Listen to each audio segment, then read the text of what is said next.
presentation and the link to the recorded session after we complete the WebEx. All right. So now that you confirm that you can hear me, let's start with the session.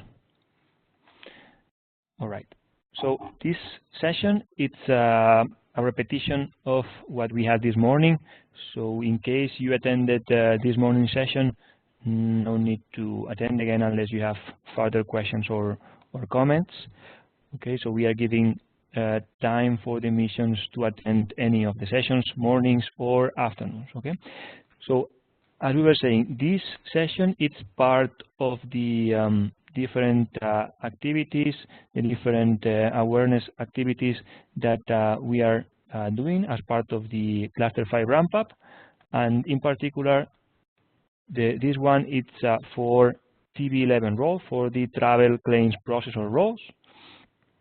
And even though as a travel claim processor there are not so many changes in the process, so what you used to do for international staff, you are going to be doing the same for other types of travelers.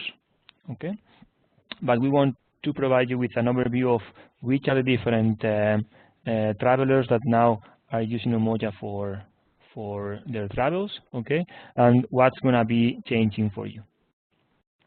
Okay. All right. So which are these new type of travelers that before they used to have FSS as their system to record all the travel requests and spend reports? Which kind of travelers are we talking about? So first of all, we have two different categories. We have national staff and IUPs that from 15 June onwards, they are going to be using Umoja, and in fact, they are going to have access to the employee self-service. So both national staff and IUPs can connect to the portal as international staff do, and they will be able to raise their own travel requests in Umoja by using the employee self-service. So very similar to what international colleagues do. We will be talking later about these IUPs because their access is limited, meaning that they will be able to raise travel requests, but only for within mission and non-commercial. Okay, so even though IUPs will have access to the portal, they will be able to raise only a specific type of travel requests. Besides national staff and IUPs, we have other type of travelers for which we will be managing the travel request and spend reports in Umoja. However, these the categories appearing here in red, they don't have access to the portal, they don't have access to the employee self-service, and everything will be done on their behalf by the travel administrators. And those categories, those type of travelers are uniformed personnel, UN volunteers, so UNVs, consultants, contractors, and other non-staff like meeting participants, fellows, or judges. So Umoja is enabled to manage travel requests from this type of travelers, but everything will be done on their behalf by the travel administrators. So you can see that talking about uniformed personnel, we have two different groups. We have the ones that are considered IUPs, that are those that normally are deployed to the mission using a commercial flight, like military officers or police officers, staff officers, and so on. And then we have other uniformed personnel that they are deployed normally using a charter flight, and these ones are the other type of uniformed personnel like contingents and troops. So the IUPs have been granted with user account, a Unite ID user account, and they can access the portal. But the other ones, troops, contingents, these ones don't have access to the portal, and all their travel requests will be done on their behalf by the travel administrators. Okay. All right. So regarding the different type of travelers, we are going to be talking about.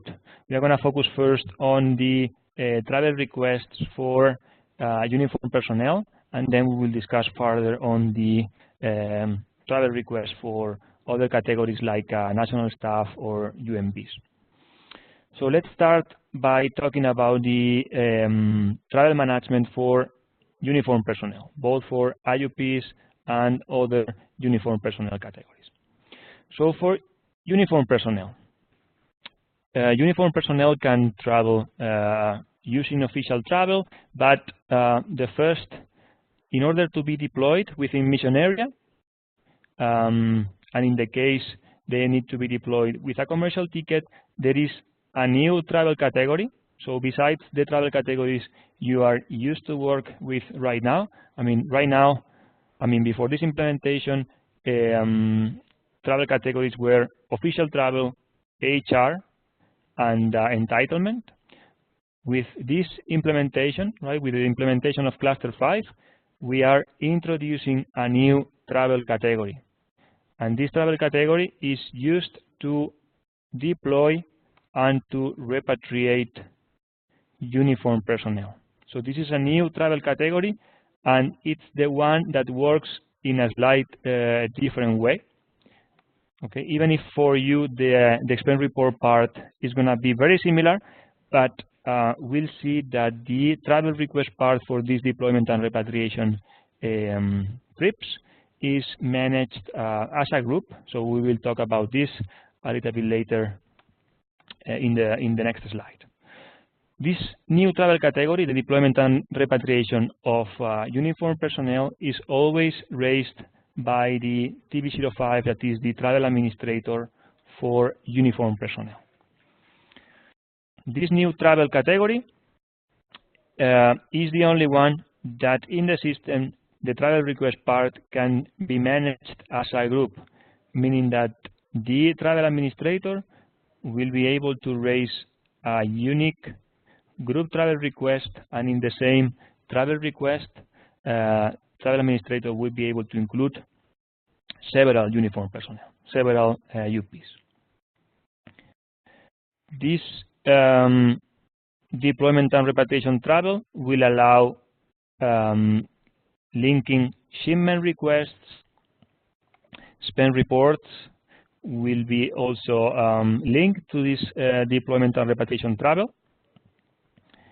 Okay, and next slide is going to be more specifically describing how this deployment and repatriation travel works. Okay, so bear with me a little bit, and we will discuss a little bit more on this deployment and repatriation in the next slide. By the way, we are not that many, so at any moment, if you want to ask anything or make any comment, just unmute your microphone and speak up, okay? Or if you prefer, you can also use the chat and post any question or comment. All right, so deployment and repatriation travel is the new travel category that has been introduced as part of this implementation. And then for uniformed personnel, we have the well-known official travel category. So UPs can travel with official travel category. The only difference for uniformed personnel is, as we were saying, that IUPs have been granted access to the portal, and they will be able to raise by themselves travel requests within the official travel category and only within mission travel type. So if they need to travel within mission for official travel purposes, and they don't need any commercial ticket, so if they don't need any commercial ticket and it's going to be for a within mission travel, they are able to raise the travel request by themselves. They will be able to raise travel requests by themselves, and in the same way, they will be able to submit the related expense report. So this is the process for you is the same. You should only, as a travel claim processor, you should be aware that in your approval work center, you will receive requests that are created directly by the IUP. So the IUP will be able to raise expense reports for within mission non-commercial travel. IUPs are also able to submit standalone expense reports. Okay. The process, we will see that is the same. So they raise the expense report, and it will go to certifying officer and later on to the travel claim processor. The only difference is that their travel is related to a uniformed personnel. If the official travel is for outside mission area, or it's for or if a commercial ticket is required, so if the travel request is for outside mission area, any other travel type, like for example training or official business, then the IUP will not be able to raise it directly in the portal, and it will have to be raised by the travel administrator. If the travel request is raised by the travel administrator, then the expense report will also be raised by the travel administrator. Okay? So basically, official travel, nothing changes in terms of process. The approval process and everything is the same, both for the travel request and for the expense report. The only difference might be the IUP having access to the portal to do it for themselves. And next slide, we are going to be talking about this new category, the deployment and repatriation travel, and we are going to be giving a little bit more information about how this group travel concept works. Remember that this group travel concept is only available for deployment and repatriation and not for official travel. So for official travel, you should never see any group travel requests, only for deployment and repatriation travel. All right. So for deployment and repatriation, okay, this is the new travel category we were mentioning before in the previous slide. How does deployment and repatriation work?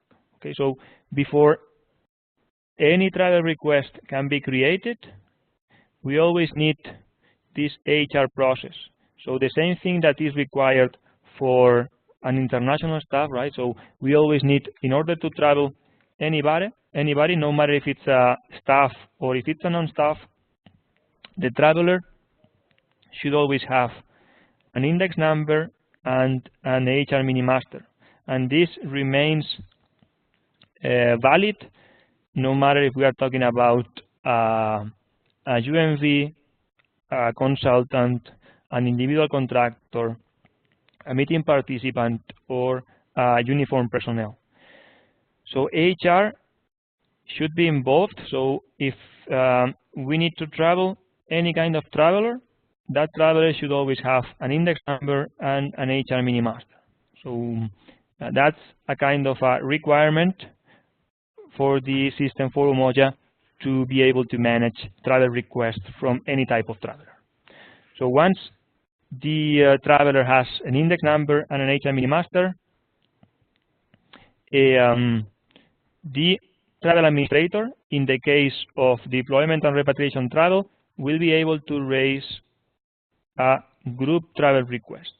So travel administrator, in order to deploy a group of uniformed personnel, no matter if that group is composed by 1, 5, 10, 50 UPs, travel administrator will raise a unique deployment travel request, and in that travel request, the travel administrator will include the details of each of the UPs that are going to be deployed or repatriated. That's the concept of the group travel request. All UPs should have the same itinerary, so same departure date, same departure country, and same thing for arrival. Same arrival date, same arrival city and country. Once the travel administrator has created the group travel request with all the required details, this travel request will go to the certifying officer, to the TSA, for approval. And the TSA, again, TSAs will be able to review the travel request as a group. So in their work centers, in their approval work centers, they will receive one unique travel request, and once they open the travel request, they will see the details of each UP included in that group travel request. Same thing for the TPO. So the travel processing officer will receive in their work centers the group travel request, and they will contact the vendor to purchase the tickets for the entire group. Okay, so all the travel request process is managed as a group. You can see it's raised as a group and approved as a group. The difference here is that after the TPO approves the group travel request, the system will generate one individual travel request with an individual TR number for each of the uniformed personnel included in the group. And that's the reason, or that's explaining why all the subsequent processes, like the one that affects you as a travel claim processor, are then managed individually. So here you can see that the spend report process is not managed as a group, but it's managed individually. So the travel administrator will raise individual travel requests. In here, in the expense report, we don't talk anymore about the group. So the travel administrator will raise spend reports for each individual, for each UP traveling, or for each UP being deployed or repatriated. And that part of the expense report process you are already familiar with, no changes on that regard, so that the approval process can be either expressed if there are no changes, or the regular approval process. So first approval step by the certifying officer, and then it will come to your inbox as a travel claim processor so that you can review the expense report. But so for you, you will never receive, as a travel claim processor, you will never receive expense report for more than one UP. So all expense reports will be for each individual. But at least, I mean, it's good that you know how this deployment and repatriation works, even though you as a travel claim processor, you will still receive individual expense reports. All right. And in here, so that we reinforce the idea of the deployment and repatriation travel, in here you can see the email that is sent to the travel agency asking to purchase the ticket for each UP. Okay, so we have the details of all the different travelers. So in this case, the group or the deployment travel was raised for 11 uniformed personnel, and in here we can see the details of each of them. So we have the index number. As we were saying, we need an index number for each UP. We have the name for each of them, the birth date of each of them, and then what is important is the travel request number. So as you can see, after the TPO approves the group travel request, that's the moment when this email is automatically generated to the travel agency. The system automatically creates one unique TR number one unique travel request number for each traveler. So the first traveler has travel request number 399496. The second traveler has travel request number 405743. Third traveler, same number but ending with 4. Okay, so the system has automatically created one travel request number for each traveler, the same way you are used to have right now. And then expense reports will be submitted in relation to these individual TR numbers. So the travel administrator will have to raise the expense reports related to these individual TR numbers. Okay. These TR numbers will appear in the work centers of each traveler, and the travel administrator will be able, as they currently do, to submit the expense reports linked to those individual TR numbers. Okay. All right. So this is how the deployment and repatriation travel works in the new solution. So we have this new concept of the group travel that affects mostly to the travel request approval process, and it doesn't affect that much to the expense report part. So the expense report part is managed individually for each traveler. All right. So let's talk a little bit about the official travel. So national staff will mainly travel using official travel category. And for official travel category, there are no changes. So, I mean, UMBs, consultants, even uniformed personnel, they can travel using official travel, and the steps and roles involved in the official travel process is the same. So index number and HR minimaster are required, and then travel request process remains the same. So in case of national staff, they can connect to the portal and raise their own travel request. Then we have the certifying officer and the TPO involved in the approval process of the travel request. The only maybe slight change in the that have been introduced in here is this new role, this TB20 role that has been introduced to manage. So this TB20 is the TPO role that has been introduced to manage all trips, all official travel trips that do not require commercial tickets. So now we have kind of two different offices in the mission, right? Two different TPO offices, one dealing with commercial tickets that are mainly the TB10 roles, the TPO commercial, and one office dealing with the non-commercial tickets or with the non-commercial trips that are this TB20 role. For you as a travel claim processor, that doesn't change much, but so that you are aware that new TPO roles for non-commercial tickets have been introduced with this new implementation.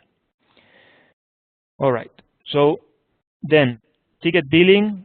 Okay, if there is an invoice to be paid to the travel agency, and the expense report part, the expense report process, that remains the same.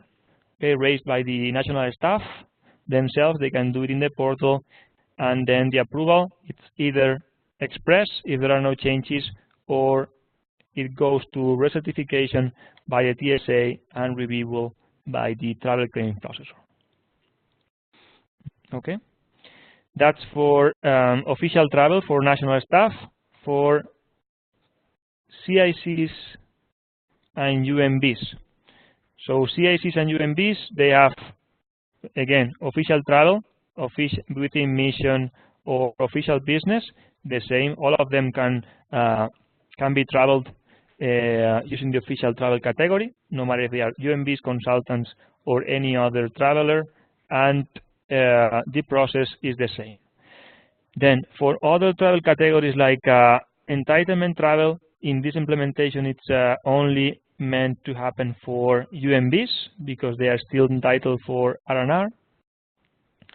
And within the HR travel category, we have the only case of the consultants that might be entitled for an appointment travel when they are onboarded, when they are hired. Okay. However, neither the R&R nor the appointment travel, so it remains the same. So official travel, this is the same we did for national staff. Only difference is that for non-staff is done by the travel administrator, but everything else remains the same. Approval of the travel request and approval of the expense report, everything remains the same, with the only difference of the travel administrator raising travel request and expense reports on behalf of the non-staff. R&R for UMBs remains again the same as for international. Remember, 3 different options available for R&R travel: free UN transportation, okay, where you can see here, down here, the link, lump sum, or ticket. But no changes on that regard, so whatever you used to do for international staff and their expense reports, it's what is meant to happen for UMBs. So they are entitled for R&R. Their travels are done or are raised by the travel administrators with one of these 3 options depending on the mission. And then for HR travel, this is mainly for consultants. The travel request process remains the same, and the expense report for the appointment travel for consultants also remains the same, and you are involved mainly in the approval process of the expense report for this appointment travel of consultants. Okay? All right. So that was, as you can see in this implementation, for you as a travel claim processor, there are no changes. So what you used to do for international, and then policy-wise, entitlement-wise, what used to be the entitlements in FSS remain the same. The only difference is that now we will be using Umoja to process the claims from many other types of travelers. Okay. So the main idea of this session was to provide you with an overview of what are the changes or what have been implemented as part of this project. And I'm here open for questions. I'll be sending to you the presentation and also the recorded session. But now we have time if you want to ask any particular question, or if you want to address any particular issue you are facing because of this project. I'm here open for that, or you can also decide to raise your questions, comments, or concerns via email when you receive the presentation. Okay, so feel free to mute your microphone and speak up. No problem on that.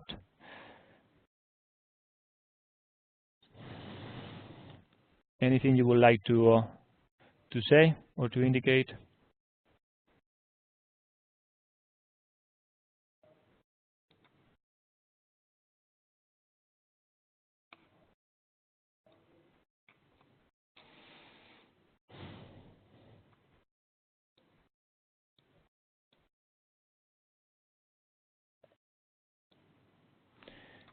Is anybody out there? So I give you 30 seconds more in case you want to add anything. Otherwise, we'll close the session. And okay, so thank you, CP. Final question from KSO. I'm sure you'll have I'm sure you have more questions when you start receiving claims from this type of travelers. So feel free to reach us. Okay, and you always have the support of your colleagues in service desk, and we can address all your questions or concerns through iNeed. Okay, as always.